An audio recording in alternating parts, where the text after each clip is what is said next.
Lantas, bila kita perhatikan satu surat dalam Al-Quran, yaitu surat An-Nisa tepatnya, maka di situ nama surat artinya adalah An-Nisa, kaum wanita.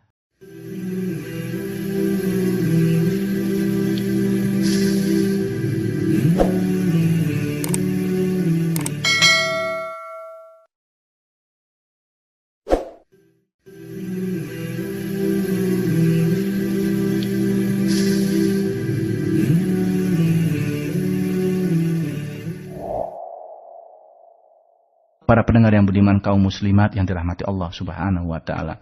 Salah satu bentuk pemuliaan Islam terhadap kaum muslimat atau seorang wanita adalah Allah Subhanahu wa Ta'ala merangkaikan dalam banyak ayatnya umat manusia diciptakan dari laki-laki dan perempuan. Dari orang yang sejodoh, laki-laki dan perempuan. Lalu dari laki-laki dan perempuan ini tidak ada perbedaan sama sekali. Kecuali dalam keimanan, dalam takwa, dan dalam amal soleh. Misal, dalam Al-Quran surat Al-Hujurat ayat ke-13 Allah Subhanahu wa Ta'ala berfirman, sesungguhnya kami telah menciptakan kalian dari seorang laki-laki dan seorang perempuan. Indah sekali penyebutannya bergandeng. Lantas kami jadikan kalian berbangsa-bangsa dan bersuku-suku dengan tujuan untuk saling kenal mengenal.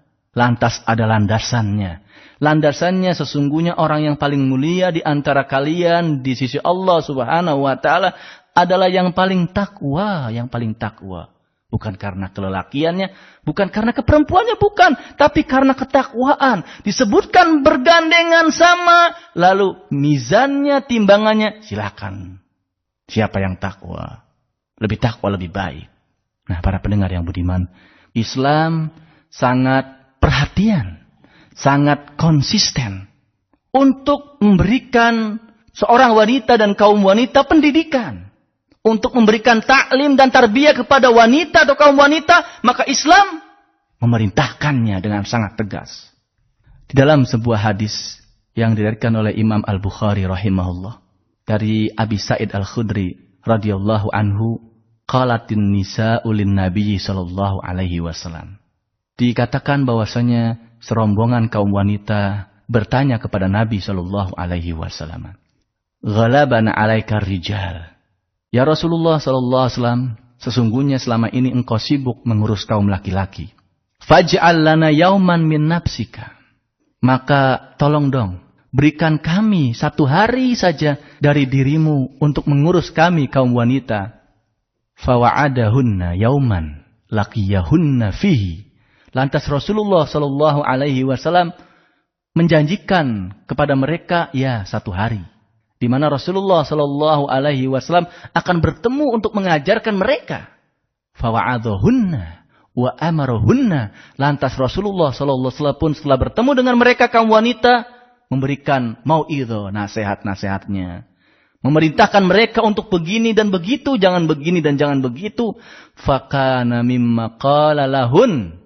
Maka di antaranya adalah yang diajarkan Rasulullah Sallallahu Alaihi Wasallam kepada kaum wanita adalah tidaklah, artinya kurang lebih tidaklah salah seorang di antara kalian yang memiliki 3 orang anak, lalu ketiga-tiganya meninggal dunia saat masih kecil, kecuali hal itu adalah hijaban minan nar, baginya akan menjadi hijab, tameng ataupun celengan di akhirat kelak, yaitu terhindar dari kobaran dan jilatan api neraka. Lantas ada seorang perempuan yang bertanya, wathnain, bagaimana kalau 2 ya Rasulullah sallallahu alaihi wasallam? Maka Rasulullah menjawab, wathnaini, iya 2 pun sama. Subhanallah. Janji untuk mendidik kaum wanita, lalu diberikan kabar gembira, walaupun mengalami duka nestapa berupa kematian 2 anaknya yang masih kecil atau 3, maka itu adalah kabar gembira. Subhanallah. Allahu Akbar. Itu Islam seperti itu perhatiannya. Masih kurang, ada lagi. Di antara perhatian Islam, bentuk perhatian Islam terhadap kaum wanita adalah bahwasannya di dalam Al-Quran khususnya, dan juga tentunya dalam hadis-hadis Rasulullah Sallallahu Alaihi Wasallam, disebutkan jenis laki-laki dan jenis perempuan, golongan laki-laki dan perempuan, kaum lelaki dan kaum perempuan secara bergandengan, secara berurutan. Misal, contoh saja dalam Al-Quran surat Al-Ahzab ayat 35. Allah berfirman, Innal muslimina wal muslimat. Sesungguhnya orang-orang beriman yang laki-laki. Disambung, digandeng dengan dan orang beriman yang perempuan. Wal mu'minina wal mu'minat. Disambung juga, laki-laki dan perempuan yang, kalau tadi muslim, yang Islam, sekarang yang beriman. Lalu, wal qanitina wal qanitat. Yang qanit, yang konsisten dalam beribadah, yang lama dalam beribadah. Disebutkan, laki-laki dan perempuan. Lalu, wassadiqina wassadiqat. Orang-orang yang jujur, laki-laki dan perempuan. Wassabirina wassabirat. Orang-orang yang sabar, laki-laki dan perempuan. Wal khashiina wal khashiat. Orang-orang yang khusyuk, laki-laki dan perempuan. Wal mutasaddiqina wal mutasaddiqat. Orang-orang yang gemar dan antusias berinfak dan bersedekah, laki-laki dan perempuan. Wassaimina wassaimat. Orang yang suka siam, berpuasa, laki-laki dan perempuan. Wal hafidhina furujahum wal hafidhat. Orang yang menjaga harga diri, khususnya kemaluannya, laki-laki dan perempuan. Wadzakirinallaha katsiran wadzakirat.